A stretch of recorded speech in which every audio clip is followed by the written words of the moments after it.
Benjamin, welcome to the Founders Club podcast. Thank you for having me. It's an honor to be here. All right, so let's start right away and jump into our conversation. Um, why are you the most hated sales trainer in the UK? Is it about branding and positioning yourself, or there is actually a list of most hated sales trainers made by some evil people out there, and you're on the top of that list? I wish there was. No, I get asked that question all the time. Why are you the most hated sales trainer? And it's simple. It's made up. Uh, just like every brand is made up and every slogan is made up. We're loving it. McDonald's, that's made up. I mean, so it was made up. So what I did was when I first started out, I was trying to think of how I could market myself. And we're in a world full of noise, so much stuff out there. Everyone's screaming they've got something new and something different. And I thought I had to stand out. So I sat on LinkedIn and I noticed a pattern of all sales trainers and experts. And it was the fact that they all called themselves experts, gurus, leaders, professionals, number one, top achieving, global leader. And it's all this, look at me, look how lovely I am, look how wonderful I am, I'm so awesome. And I came to the conclusion, see, no one wants to be hated. They all want to be loved. They all want to be admired and looked up to. So I figured, well, no one wants to be hated, which means no one is claiming that territory. And just like anyone who colonizes something for the first time, if you stick your flag in it and claim it, it's yours. And then all I had to do was occupy that space and scream loudly, and no one could take it from me. So I don't think anyone could come along. Well, they could try. It'd be interesting. No, I'm more hated. Don't see how that works. So I created my own little world and then became the emperor of my own little world. And then I just pushed it. And the hardest thing, I'll be honest about this, the most challenging thing when I first started this was whenever you go to an event, a sales event or a networking event. So when I first started, I had to do a lot of networking, just like anyone in sales. The hardest thing would be actually standing up in front of a room full of people you've never met before. You have to introduce yourself and literally saying that line. Hi, my name's Benjamin and I'm the UK's most hated sales trainer. It was so awkward because it's such an odd thing to say. But it got better. Then Trump came along, God bless Trump, and he bought this red hat. And I saw, and I thought, I'm nicking that. Make salesmen great again. I thought, I'll take that. And so the brand just sort of developed, and I've stuck with it. And the number of people, professional advertisers and marketers that have contacted me just to say, you know what, you've got a brilliant brand. I mean, it's just so different. It stands out. I go, well, that's it. So no, there's no international body that measures these things. It literally is something I made up, and I love it. It's a lot of fun, and it lets me be me. It lets me be quite blunt when I'm dealing with people too. Yeah, I love it. It reminds me of the book Positioning by Jack Rice. I think probably you've come across. And I haven't. I don't yeah, read a hell of a lot, believe it or not. okay, that's interesting. I would suggest you to, it's a very short book, but I would suggest you to figure out. But I think you don't need it at this stage anymore because you actually follow basically the stages and how to position yourself and claiming an Well, that's unclaimed it. That's territory why I with. say. It's why I try and encourage salespeople not to spend a lot of time and money reading sales books, because most of it's common sense. You don't need a book. You just got. It's not hard to figure most stuff out. It's intellectually it's easy to figure. It's easy to figure out how to grow a brand. The hard thing is doing it. And like anything in life, it's not hard to be a golfer. I mean, it's quite obvious. You swing a stick and hit a ball. It's doing it consistently to get good at it. So Right. yeah, no. People over intellectualize stuff that's just bloody obvious. I've been watching some of your content in prep for Hmm. this interview, and one of the counterintuitive things that I've noticed is, and one of the principles that you also have adopted, is that actually you don't have to be liked in order to sell something to somebody. Correct. And what you Correct. do have to seek is actually to build trust. How do you build trust with someone who doesn't like you and later on sell to that person? How do you build trust with someone that doesn't like you? It's easy. Um, how, well, let me ask you a question. Do you have to like your lawyer to trust they'll do a good job? Do you have to like your doctor to trust that he can prescribe the right medication? Do you have to like your surgeon or your... You don't actually have to like anyone. What you've got to do is trust that they can help you. And how does a doctor or a lawyer make you feel that you can trust them? Very, very easily. They ask you questions that you don't know the answer to. And if they're able to ask you questions you don't know the answer to about your world and your problems, then automatically by default, this guy must know more than me. I may think he's a complete tosser, but he's actually very good at what he does. And I'm not hiring a friend. I'm not looking for a counselor. I'm looking for someone that's going to represent me in court, or is going to operate on me, or is going to fix my ailment. I don't need to like them. I need to trust them. So there's a lie. Don't get me wrong. Being liked helps. It helps get you through the door and stuff like that. But it's secondary. So it's a nice to have. It's not a must have. Let's put it this way. If there were two salesmen, both selling exactly the same product, exactly the same price to exact same person, the only difference was whether or not they felt more comfortable or like the other guy, that may be the only time that it plays in. But it's also possible in the exact same scenario that they say, well, I don't really like salesman A, but I'll be honest, I think he asks the better questions, and I just feel he understands this better. Even though I don't like him, I think he could help us. So no, being liked isn't necessary, and most salesmen have this desire to be liked, to be neat, wanted, to be loved. And I say that's bollocks, and it's hard for many people to swallow, but it's true. So one of the shortcomings is that probably salespeople don't ask the right question to come across as someone who may be a doctor within his industry, whatever he does, to actually understand the pain of the patient, in this case, which would be the prospect, isn't it? Yeah, well, you got to flip the script. So think about it. Most sales would go into a sales meeting and say they're meeting with a CEO of a company, right? They get to the top. And the CEOs are all very confident people. They're successful people. They know what they want, and they've got a good self-concept. So you come in and they sit you down and go, look, thanks for coming in, Benjamin. I'll tell you what, why don't you start? Why don't you explain a little bit about your company and what it is you think you could do for us?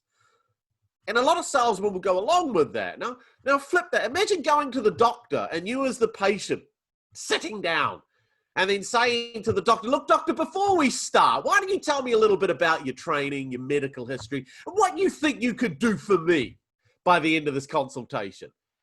And the doctor would look at you and say, what the hell have you been smoking? That's not how this works. Right. So a professional doesn't have to justify or defend or pretend to be anything to anyone. His job is, look, you've come to me, you may have a problem. Well, I've invited myself in, but you've let me come here for a reason. My job is to diagnose what that problem is. And if there's something I can fix, I'll then discuss what the solution looks like. But this isn't me coming and try and win you over. Not at all. So yeah, that's why they don't do it. They don't ask the tough questions because they're scared of upsetting someone. Because if you upset someone, they might not like you. And if they don't like you, they may not buy from you. So why would I do that?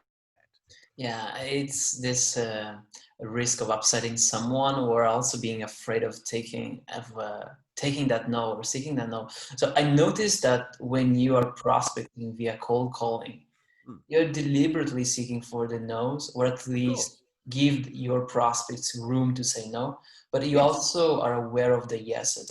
And I think this is really important because many salespeople all they are looking for are those yeses. So why is it important to seek the no and to be aware of the yeses? Well, it's simple, because there are more reasons for someone not to buy from you than there are to buy from you. So my job is to eliminate the people that are going to be no's quickly, because the yeses are in there. It's just a matter of getting to them. So I look at selling, let's use COVID as an example. Let's say I've got the cure for COVID. I figured it out. I know how to cure it. The last thing I want to do is talk to people that don't have COVID. What's the point? They don't need my product.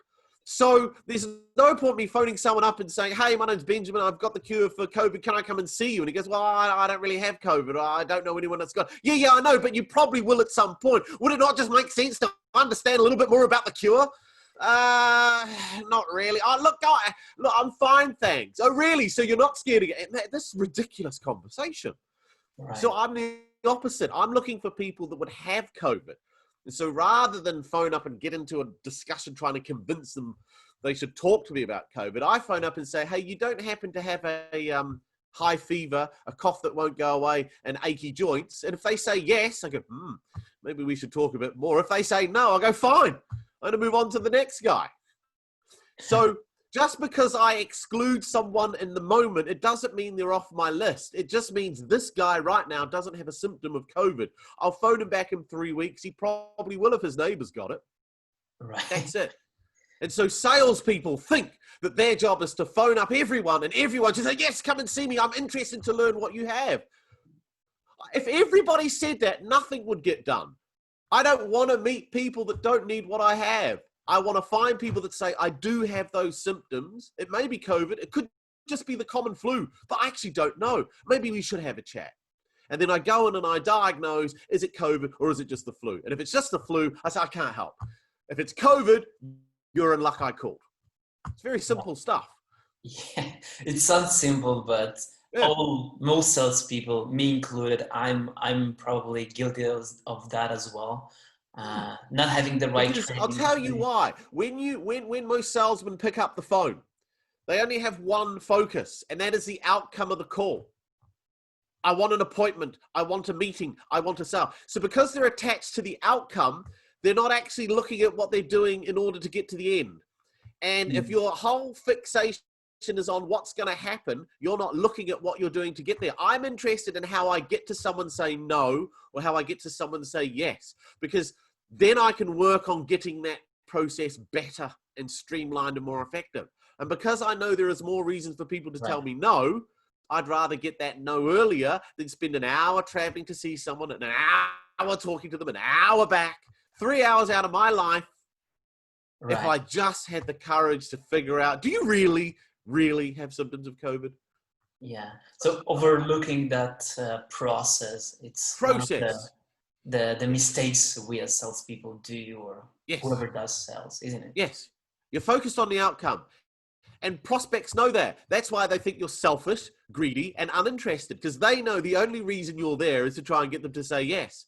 So when you try and get them to say no, believe it or not, it's actually hard to get prospects to say no if you really try. Right. When I think you have this saying I've heard in one of your videos, which I really kind of liked, and you say, we buy emotionally and justify it logically. And I think it goes when you're trying to sell. You said in one of your video content that when you're selling something to a prospect, I'm curious to know, how do you move from a logical standpoint and appeal to the emotional one? Because I'm doing what I'm for sure I'm wrong. It's trying to appeal to the logical side of it, overlooking the emotional side of the sale. Yeah. So I'm not connecting the forebrain with the hindbrain, right? How do you do this transition smoothly? Well, it's just like a good lawyer or a good psychiatrist. They're able to get people emotional. How do they do it? They ask questions designed. They're not interested in selling you the legal service or selling you the product. My job is to figure out what's really going on. You've come to me and said you're having terrible nightmares and you're wetting the bed. So those are the symptoms. So I could prescribe nappies and drugs to help you go to sleep. And if you do piss yourself, you won't wet your bed. That is a solution, but that's not going to fix your problem.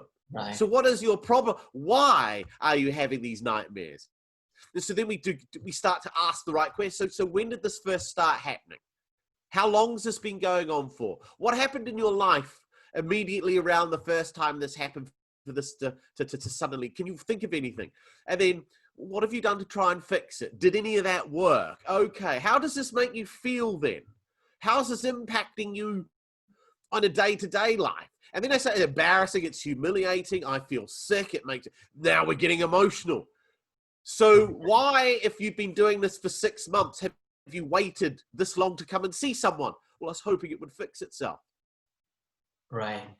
That's so interesting. And so logic will come once I understand why They need what I have. So no one buys sales training because their figures are low. Why do they buy it? Why do they buy it? Because when I dig beneath the surface, most people are worried that they're not going to get their bonus and they've already spent it. They're worried about putting their kids through private school, and if they don't achieve certain results, they won't get it. They're worried about their exit strategy because they wanted to sell the company in 5 years, but if this carries on, that's not going to happen. The sales figures are symptomatic, but the real problem, no, why am I really here? And then they start, and my job is to get them there, and they have to admit, like I had a call yesterday with a company, and what we came to the conclusion, very easy, was he has absolutely no pain. He goes, no, I know I have no pain. I go, so why are we talking? And he goes, it's funny. He goes, I knew you were going to be. He goes, I'm not in pain. I want someone to stop me getting in pain. Okay. And I see you as someone that can prevent us getting there. So that's where I wanted to get him, because there are 5 reasons that motivate a human being to buy. Pain in the present. So a toothache, a gashing open wound, your car gets hit by another car. That's pain in the moment. You'll pay anything to fix that problem now. So that's pain in the present. That's the most powerful. Then you have pain in the future. So that's when you see a problem coming and you think, I should act now. That's what insurance is all about. Right. Yeah.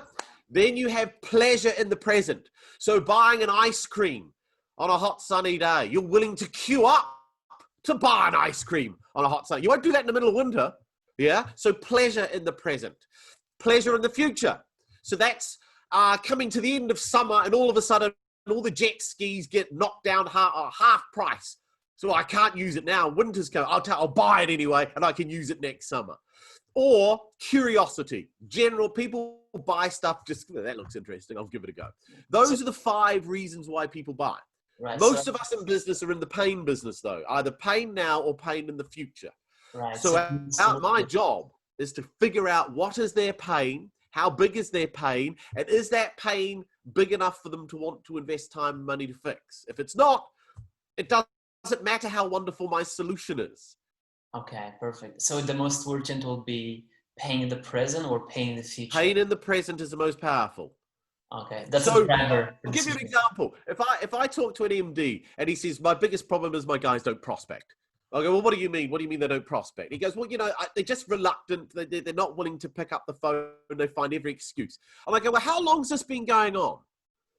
And they go, well, I'd say it's been going on, ever since we've been in business. I go, but you're a fairly new business. No, we've been around about 4 years. So are you telling me for the last 4 years, your sales guys have struggled to pick up the phone? Pretty much. And I go, I'll be honest with you, that doesn't sound like a problem. That sounds like a lifestyle. If you can put up with something for 4 years, that isn't a problem. And then they argue with, no, it is a problem. Why? Well, we've tried fixing it. It hasn't worked. See, now he's starting to build himself up emotionally.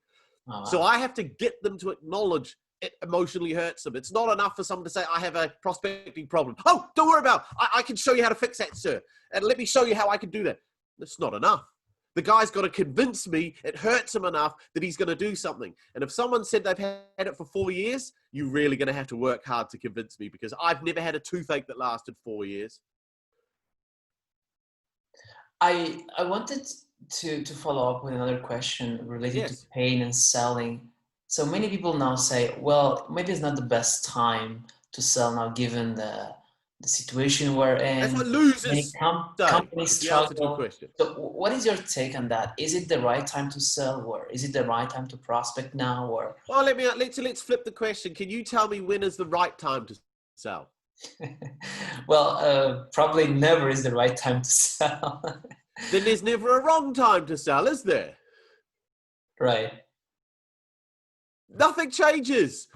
Yeah? In the tough times, there are 2 types of salesmen, winners and losers. The winners are still out selling because people are still spending money. People are still investing in things. Decisions could be delayed. I'm not going to lie about that. There will be some things that will be put on hold. Some friction. But I've sold throughout COVID. I've picked up new clients throughout COVID. I sold boot camps, which I'd never done online before. 21 of them since COVID kicked. Oh, wow. all of them filled. Over 250 people have gone through the boot camps, all sold. So no, you either adapt, overcome, and survive, or you sit there sucking your thumb, put the victim script on, and blame the world for your failure. In fact, I think COVID's been a good reset button, because a lot of companies have probably come to the conclusion, I don't know what our sales guys did, because without them, we've still managed to coast by. So there's going to be a lot of readjustment, because most salesmen are order takers anyway. So if you can automate order taking, you don't need salesmen. So the best survive, as was with anything in life. The strongest and the fittest will beat COVID. Strongest and the fittest will survive in sales. That's all it is. This is just a selection. natural color. It's a typical Darwinian selection. It is. It is survival of the fittest. It's a pretty good concept. Talking about performance, and we talk about COVID more broadly. What do you think is the most common excuse that many salespeople make to justify their poor performance, despite COVID? Let's say more broadly. Oh well, if I often write about this in every MD. So when it comes to prospecting, there's like it's almost like the 5 stages of grief. So the first thing they blame is the data. The data's crap. The data's poor. Wow. Then they say, I just can't get through to people. Then they say, nobody's interested. Then they say, we need better collateral to email to people. Then they say, our competition keep undercutting us. Then they say the product isn't quite as good as. They never actually get to the point where they say, I think I'm crap. Isn't there any truth, like in, let's say, I'm coming from a tech world, right? Yeah. So what we are taught, or at least what's the mantra in the tech world, is like, if you have to, when you build a tech product, you have to reach product market fit. What does that mean? There is like some research means that 40%, especially when B2C, if there is like a 40% of your customers, let's say you have 100 clients, people who use your product, and at least 40% of them, you ask, how would you feel if you will not be able to use anymore my product? And they say, I'll really feel disappointed. And then you reach product market fit. And that's where you say, okay, this product, it's good, it's performing. And then you like kind of like reinforce that self-belief that people like this product, the product is good. Whereas if you don't reach that benchmark, your product is not that good, right? So to what degree, where is the truth here? Like, is it the product sometimes justifies a poor performance, or like a bad product justifies a poor performance, or is not? If you've created a product that doesn't actually fix problems, it's a stupid product, isn't it? It's very simple. Obviously, it's very simple. If you created something that doesn't fix problems that people out there in the world have, that you identified, so you're sitting down, you're thinking, I don't know how people create tech products, but let's say you're sitting there thinking, I want to create a tech product. What should I create? Then you think, well, I know what I'll do. Why don't I find out what pisses off marketing directors when it comes to marketing CRM systems? And then you figure out all the things they hate about what's going on in their life because of what's happening with not having a CRM system, or they're using some other existing CRM system. And once you figure out the things that they hate, you then create the product that fixes those things. You then phone up people and ask them, do you hate X, Y, and Z? And it's actually funny you should say that. We do have those. Well, if I could show you a way to eliminate all that, what would you do? Well, then we'd meet with you. Well, then let's do that, because I've got a product that eliminates all of that. Once you see it, you'll probably want to buy it, won't you? Probably. That is it. So the problem is most sales people create a product, and it's like their firstborn baby. And the assumption is, because I love it, everyone else will love it. No, it's just another bloody baby. I've seen a million. There's nothing special about your kid. Yeah, so they go in trying to convince people of how beautiful and wonderful their kid is. Yeah, I get it, mate. But I've seen 30 babies this month. I don't see anything different in your baby. How's this going to help me? How does this make my life better? Well, it does this, it does. I don't need any of that. Talking about hiring good salespeople, what are you looking at? Or how do you hire a good salesperson? What are the indicators to say, okay, this is the guy that has potential, or that I can work to improve and can make a good salesperson? What are those indicators that you look at if you have to? Well, okay, it's a good question. So when people hire salesmen, well, let's go even a bit earlier than that. Most people hate recruitment. They hate recruiting. It is a pain in the ass. It is something that gets in the way of you doing your proper job. So recruiting isn't usually given the level of respect that it deserves. And when it comes to recruiting salesmen, because the plethora of stuff that you get is pretty bad, it's pretty uninspiring. After about 10 interviews, you're at the point where you say, you know what, anyone that's remotely competent's gonna do. You know, I've had enough. I can't stand talking to these muppets. So some guy comes in and he looks smart, he's eloquent, he speaks well, he's quite affable, and you think, you know what, let's give him a shot, he seems all right. That's how it's done. And they look at skills, experience, and result. Those seem to be the things people focus on. Do you have skills or sector experience? And talk me through your previous results at your previous company. Hey, here's a true fact. There is no legitimate reason for a salesman to be looking for a new job unless he's moved to a new city. Right. So in terms of, why would a salesman quit his job in his hometown if he's any good? So let's say if he moves to a new town and he's looking for a new job, what would be the skills that you as a salesperson look at? No skills. Skills are irrelevant. Skills can be learned. You see, skills don't tell me anything about somebody. What is it? What you want to look for are habits, behaviors, beliefs, cognitive abilities. Cognitive ability is the ability to learn on the job and learn new things. Great. If you can learn stuff, I don't care what your knowledge base is. It means you're going to be able to pick stuff up. So that's important. So you need to have tests that you can see, can someone learn something new? So that's important. So cognitive ability is key. Habits and behavior. Human beings are creatures of habit. What they did yesterday, they'll do today and they'll do tomorrow. So when somebody says to you, oh, I don't mind prospecting, all right, fine. Talk me through your current prospecting habit.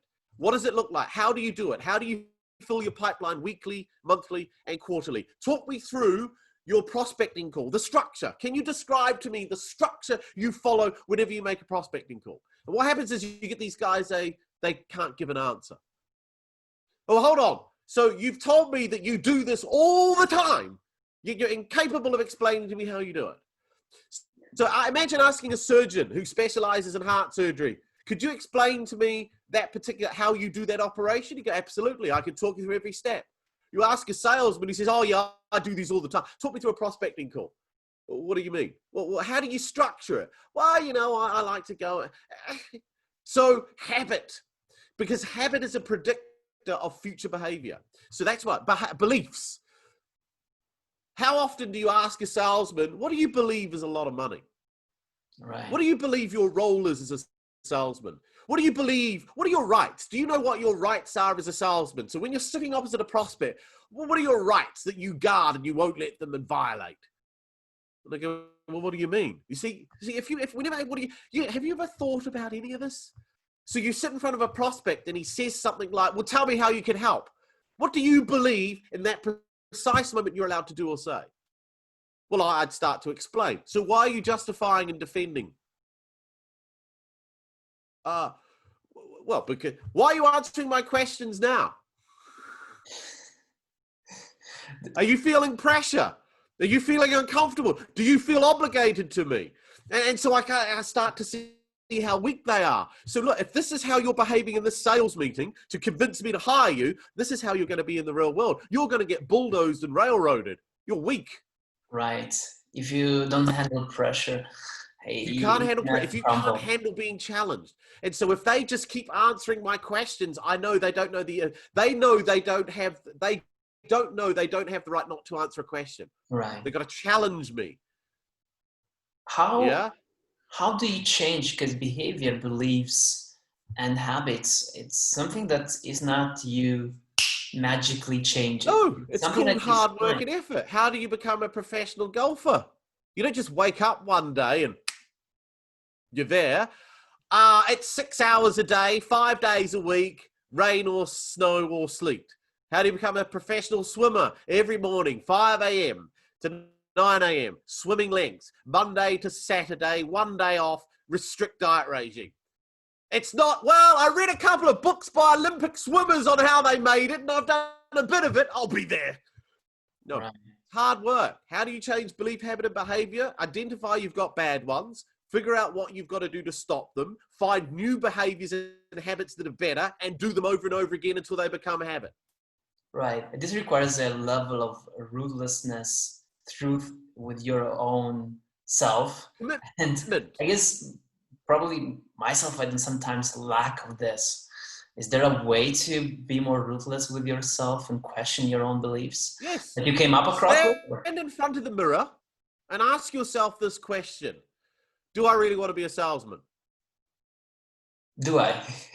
Ask yourself that. You see, because I'll be upfront with you. 95% of people in sales are not there by design. It's by default. No one wanted to be a salesman at school.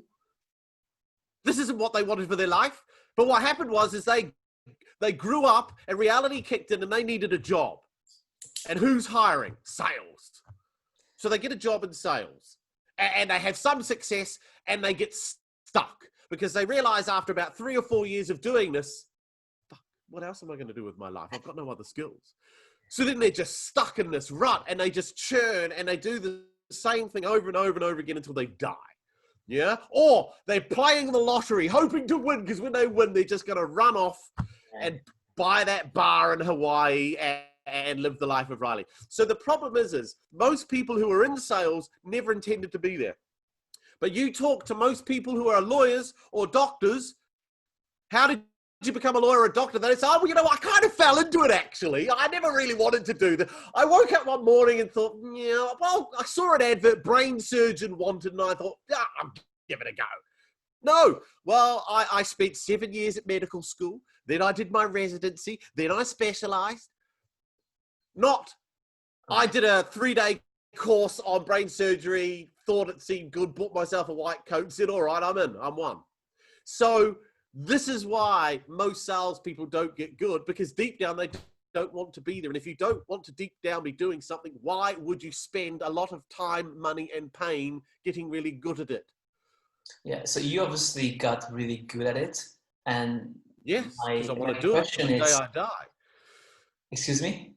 Because I want to do it to the day I die, because I'm a former lawyer and I figured out that selling is just like law. It's all about getting to the truth, asking hard, tough, challenging questions, and believing that everyone's lying to you.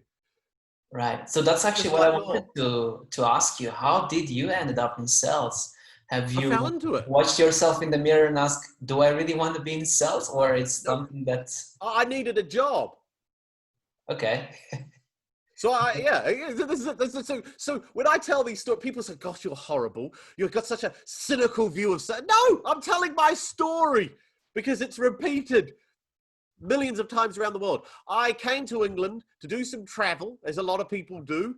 At some point, I worked in pubs, and eventually I thought, I better get a proper job. I can't keep doing that. Who was hiring? Sales. I thought, well, I'll give it a go. I'm intelligent. I can speak well. Polish up all right in a suit. I should be fine. Go in. I can talk my way around any interview. And well, you seem like you've got the basic stuff. You're in. Voila. Now a salesman. And I realized, though, so I specialized purely in prospecting. That was what I did. I did business development, telephone prospecting. And I was actually naturally very good at it. So you sales is something I was naturally natural. very good at it. Pardon? Sales, then it's something you're born like as a skill? No. This is where I'm going. So I remember one day, one of my clients, so I decided to go out. I started off working in recruitment. I sucked at recruitment. I didn't recruit anyone, actually. I spent 6 months and I didn't recruit a person. I was the worst recruiter they had. But what they noticed was that I was good at getting appointments. So they gave me a new job of just setting up appointments for real recruitment consultants. Mm-hmm. So I ended up getting poached by a company that specialized in setting meetings up for advertising agencies in London. I didn't know anything about advertising. And I figured out, I got the job, and all I had to do was set up appointments with marketing directors for these guys to go and talk to. And I was quite good at it. And after a while, I thought, well, why don't I just go out own and do this? Why am I working for this company? Why don't I just find my own advertising agencies and offer this service directly? Which is how I did it. And then one day, one of my clients, the CEO of an advertising agency, said to me, he goes, you know what, Benjamin, we've used a lot of these business development companies, the outsourced lead generators, and we've hired people in the past. He goes, but I'm going to be honest. He goes, you're the best person we've ever had. Why are you so good at what you do? Do you know why? I said, no. He goes, you see, he goes, if you could figure out why, he goes, I think you'll make a lot of money. And then I started thinking, that's a very good proposition. Why am I good? Why?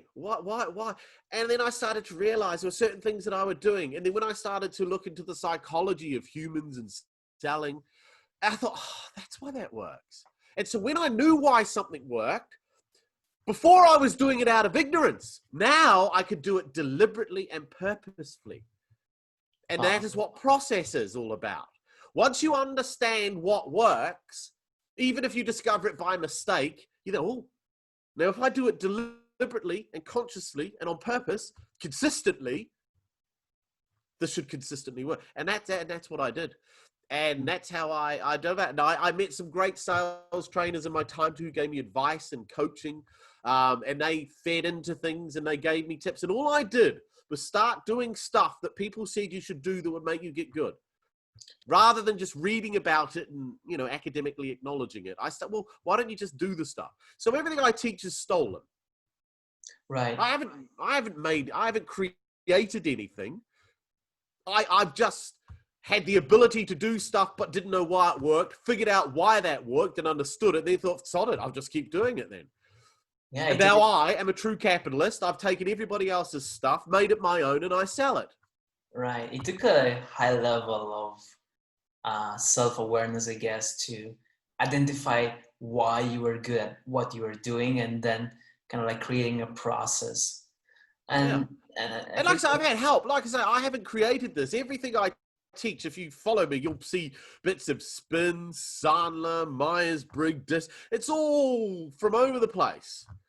Yes. And that's why people get it. And it's like, it's so obvious. And all I've done, and I think what gives me credibility is everything I teach, I do. So I'm not an academic teacher. I think a lot of sales trainers are incapable of actually doing what they teach. They're like theoretical physicists. Right. Talking about sales trainers, what is the common advices that they give and you think are like kind of counterproductive or actually are useless? Oh, a lot of sales training advice is useless. I remember sitting in on another sales trainer for another company once, and the woman actually said, it's the rule of 3. And I thought, I've never heard of this. She goes, 30% of people will always buy from you, 30% of people could buy from you, and 30% of people will never like you. And I sat there thinking, well, what the hell is that based on? That is just, if there's no substance or science behind that, that makes no sense. I couldn't even figure that out. So what she's saying to this room full of people is, don't worry. And they don't teach you anything about you. They focus on, you should say this, you should say that, you should do this. But they never go deeper and say, actually, this is the reason why it works at a psychological level. If you say this, they will do this. And if they do this, then you will do it. They don't do that. They just teach trite. It's all very fluffy and not. I actually, to be honest, I honestly don't know what other people teach. Right. It's weird. So be aware of the fluffy stuff out there. The fluffy stuff. Anything that doesn't hold up the ugly mirror and make you realize that you're the problem isn't training. What last question? What are the 3 tips for salespeople out there listening to this right now? 1, nobody cares about you or your product, so shut up talking about it. Hard to believe, but when you're in a sales meeting, they are not interested in you or what you do. Right. Just like a therapy session with a psychiatrist. I don't actually care about the psychiatrist. I want them to help me. The problem with most salesmen is they go into to a meeting thinking this is all about putting on a great show and convincing someone of the merits. Wrong. That's wrong. Second one, don't be attached to the outcome. The reason why salespeople fail is because they're focused on getting a meeting or getting a sale. And then they behave as someone who's trying to get there. And when you behave like that to someone objectively watching you, you look like a typical greasy, slimy, dodgy salesman. It is obvious you don't care about me or where we're going. You just care about where you're trying to get. Don't do that. The Buddhists have a saying. Do you know what the root of all misery is? No idea. Attachment. Okay, attachment to the outcome. So be outcome independent. So if you know, you've got a friend, everyone has a friend who hates their job. I hate my job. It's awful. You say, well, quit. No, I need the money. Then shut up. Yeah. Attachment is the root of all misery. If there's anything in your life that's making you miserable, it's you're holding on to something. If you let that go, the misery goes with it. But some people don't want to let go of their misery because they love their misery. Yeah. So attachment. Our identity, isn't it? Yeah, it is. It's a victim script. And a lot of salespeople are attached to, I've got to get a meeting, got to get an appointment, got to get a sale. Attachment will always screw you up. So that's the second one. And what's the third one? Oh yeah, this is an important one, because this is probably one of the biggest lies that is out there that annoys me. You hear all this crap about just be you. Be your authentic self. That is the biggest amount of baloney out there. If you just be you, you're going to fail more than you're going to win. If you're sitting across from a CEO who's a high D, bull-breaking, short, sharp clip to the point, you better be able to mirror and act just like him, because he will not give you any respect if you're unable to act on his level or be like him. Right. You see, people don't buy people. People buy people like them. Big difference. Right. And if you are not like them, they won't probably buy from you. So you cannot be you. If you are in front of a CEO, you need to act like a CEO. If you're in front of some wet fish, you need to act like a wet fish. If you're in front of someone that's all touchy-feely, you need to be touchy-feely. You give them the personality that makes them more comfortable with you. If you go in and be you, you're going to lose more than you ever win. So selling is a West End show played by a psychiatrist. You've got to be a good actor and you've got to understand psychology. You get those two together and it's showtime. And I love this tip, and I'll add the fourth one. Please do go and pick up the phone and start calling your prospects. And if you don't know what is the process, how to do it, call Benjamin and he'll give the proper training to do that. If you're too chicken to pick up the phone to call me, then you're screwed. Thank you very much for joining the Founders Club podcast. You're it welcome. Was a blast to have you on. Thank you. I've enjoyed it. It's a pleasure. Thanks.